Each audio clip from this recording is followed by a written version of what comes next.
Сөз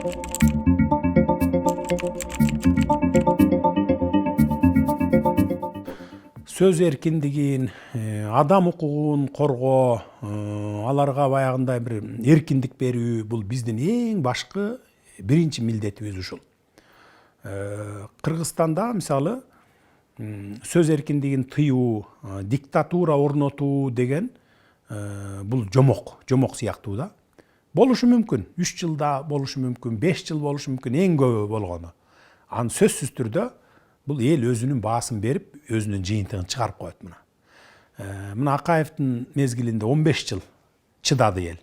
Чыдады, акыр аягында уже сөз эркиндиги да тыйылып, баягындай бир коррупциялык моменттер күчөп, ушундай бир диктатуралык немелерге баратканда, баягы үй бүлөлүк башкарууларга баратканда эл кулатты мына. Андан кийинки Бакиевдин мезгилинде 5 эле жылдан кийин кулатты. Атамбаевдин мезгилинде эптеп чыдады эми. Бая мөөнөтү бүткөндөн кийин кетет да эми деп чыдады. Жээнбековдун убагында 3 жылдан кийин кылып койду мына.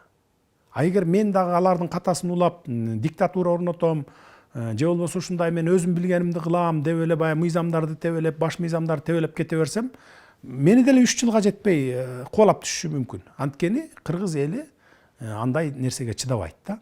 Ошондуктан бизде дайыма сөз эркиндиги, баягы журналисттерди коргоо, адам укугун коргоо деген дайыма сакталат.